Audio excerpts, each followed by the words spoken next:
أعوذ بالله من الشيطان الرجيم بسم الله الرحمن الرحيم ادعوني أستجب لكم إلى آخر الآية وقال النبي صلى الله عليه وسلم الدين النصيحة صدق الله العظيم وصدق رسوله النبي الكريم ونحن على ذلك من الشاهدين والشاكرين والذاكرين والحمد لله رب العالمين।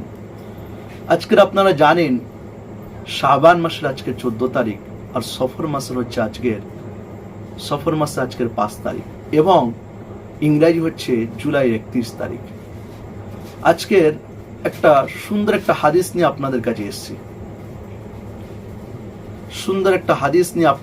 এসেছি যে হাদিসটা যদি আপনারা শোনেন আপনাদেরকে ভালো লাগবে।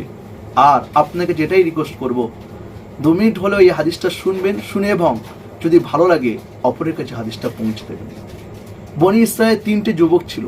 একদিন হঠাৎ ওই 3টে যুবক যখন একটা জায়গায় যাচ্ছিল আর মুষলধারায় অনবরত বৃষ্টি হচ্ছিল, বহুত মুষলধারা বৃষ্টি হচ্ছিল, অনবরত বৃষ্টি হচ্ছিল। বৃষ্টি হওয়ার পরে ওই 3টে যুবক কি করলো, একটা পাহাড়ের কাছে গিয়ে আশ্রয় দিল, পাহাড়ের ভিতর আশ্রয় দিল। আপনারা জানেন যখন কোনো মানুষ যখন বাইরে যায় আর কাছে যখন এই বর্ষার সময় বৃষ্টি হলে যখন যদি কাছে ছাতা না নেয় অন্য কোনো জায়গায় গিয়ে তাকে আশ্রয় নিতে হয়। ঠিক তদ্রূপ ওই 3টে যুবক কি করেছিল, অতিরিক্ত মুষলধারা যখন বৃষ্টি হচ্ছে, পানি হচ্ছে অনবরত, তখন ওই 3টে যুবক একটা গুহার মধ্যে গিয়ে 3টে যুবক আশ্রয় নিল। হঠাৎ ওই গুহার মধ্যে ওপরে একটা পাথর পরে ওই গুহার গর্তটা বন্ধ হয়ে যায়। 3টে যুবকের এমন অবস্থা হয়ে গিয়েছিল যার পরে ওই গুহা থেকে বার হয় কোনো তাদের রাস্তাই ছিল না, তাদের মৃত্যুবরণ করতে হবে এমন পর্যায়ে এসে গিয়েছিল। ওই 3টে যুবকের মধ্যে 3জনের মধ্যে 3জনা বলা করতে লাগলো, জীবনে যদি কোনো একটা ভালো আমল করে থাকি, ভালো কাজ যদি করে থাকি আর আল্লাহর জন্য যদি করে থাকি, আজকের ওই আমলের ওসিলা করি, আল্লাহর কাছে দোয়া করি এই বিপদের মাঝে, এই মুসিবতের দিনে, বিপদের দিনে আল্লাহ পাকই উদ্ধার করে দেবে। একটা যুবক বলতে থাকলো যে আমি একটা জীবনে একটা ভালো কাজ করেছিলাম, যে ভালো কাজটা শুধু আল্লাহর জন্য করেছিলাম, আল্লাহকে খুশি করার জন্য।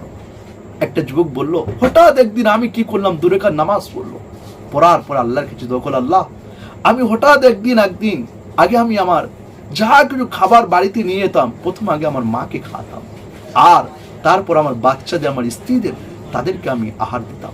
হঠাৎ একদিন আমি যখন বাড়িতে আসার পরে আমি দেখলাম আমার মা রাত্রে শুয়ে পড়েছে, আমি আমার মাকে জাগালাম না। যদি জাগাই বৃদ্ধ মা, বয়স্ক মা রাতের ঘুমটাকে ভেঙে যাবে, আমি সেই হিসাবে আমার মাটাকে জাগালাম না। আর কি করলো, দেখলাম আমার বাচ্চারা কাঁদতে কি করলো, শুয়ে পড়লো, কান্না করতে করতে শুয়ে পড়েছে। মাকে সকালে যখন মার ঘুমটা ভাঙলো, প্রথমে আমি কি করলাম, আমার মাকে আগে আহার দিলাম, মাকে খাওয়ালাম, তারপর আমার বাচ্চাদের খাওয়ালাম। আল্লাহ এই আমলটা যদি আপনার জন্য করে থাকি, এই আমলের ওসিলা সরিয়ে দেয়, পাথরটাকে সরে গেল। এমন সরলো 3জন কিন্তু বার হতে পারবে না। দ্বিতীয় ব্যক্তি বলল, আল্লাহ আমার একটা চাচাতো বোন ছিল, চাচাতো বোনের সাথে আমি খারাপ কাজ করার জন্য 100 দিনার দিয়েছেন। আপনারা জানেন যখন একটা ছেলে এবং একটা মেয়ে যখন একা থাকে, তার 3 ব্যক্তির মধ্যে শয়তান থাকে, তাদের দুজনের মধ্যে খারাপ কাজ দিয়ে দেয়, তাদের দিলের মধ্যে, অন্তরের মধ্যে কুমন্ত্রণা দিয়ে দুজনকে খারাপ কাজ করার চেষ্টা করে। তা আমরা 2 চাচাতো বোন ছিলাম, 100 দিনার দেওয়ার জন্য চুক্তি হয়ে গিয়েছিল। কিন্তু হঠাৎ যখন আমি খারাপ কাজ করার জন্য তার জায়গায় যখন আমি বসলাম, বোনটা তখন বলে উঠল যে দেখো ভাই, কেউ না দেখতে না পাচ্ছে, আমার আল্লাহ কিন্তু দেখতে পাচ্ছে, আল্লাহকে তুমি ভয় করো, ইত্তাকুল্লাহ, তুমি আল্লাহকে খৌফ করো, আল্লাহর ভয় করো। আমার অন্তরটা কেঁপে উঠলো, অন্তর একটা ভয় সৃষ্টি হলো। আমি কি করলাম, সে আল্লাহর ভয়ে আমার চাচাতো বোনের জায়গাটাকে আমি ছেড়ে দিয়ে আসলাম, খারাপ কাজ করলাম না। আর আমার বোনটাকে বললাম, যাও তোমার এই 100 দিনে যে চুক্তি হয়েছিল আমি তোমাকে দিয়ে দিলাম। আর আজকের এই আমলটা যদি আপনার জন্য করে থাকি, এই আমলের ওসিলা করে আজকের মহা বিপদের দিনে, যে কোনো আমার জান বাঁচবে না, এই বিপদের দিন আমার একটু ওই গুহার উপরে পাথরটা সরিয়ে দাও। পাথরটা সরে গেল। আর 3 নম্বর ব্যক্তি এবার এমন পাথর সরলো, কিন্তু 3জন বার হতে পারবে না। তখন বললো 3 নম্বর ব্যক্তি বল, ভাই আপনি দোয়া করুন। সে ভাই বললো, আমার কাছে একজন মজদুর কাজ করত, আমি তার সে পারিশ্রমিক, তার অর্থ টাকাটা নিতে ভুলে গিয়েছিল। আপনারা জানবেন যদি আপনি কারো টাকা না দেন, আপনার হাদিসের মধ্যে এসে কোনো মানুষ আপনাকে যদি কাজ করে তার ঘাম শুকুন আগে আগে তার অর্থ টাকাটা দিয়ে দেন, না দিলে কি হবে, আপনি তার বদ্ধই আপনি পড়ে যাবেন। তো সেই কি করলো, সেই ব্যক্তিটা অর্থটা টাকাটা নিয়ে তার পারিশ্রমিক নিতে সে ভুলে গিয়েছিল। আমি কি করেছিলাম, তার পারিশ্রমিকটাকে কি করেছিলাম রেখে একটা পশুর পাল করেছিলাম। হঠাৎ একদিন সেই ব্যক্তি আমার কাছে যখন আসলো, আসে বলল যে আমার পারিশ্রমিক টাকাটা তো। আমি কি করলাম, বললাম ভাই আপনার ওই অর্থ পারিশ্রমিকটা নিয়ে আমি একটা পাল করেছি, পশুর পাল, আপনি সমস্ত পশুর পালগুলোকে নিয়ে চলে যান।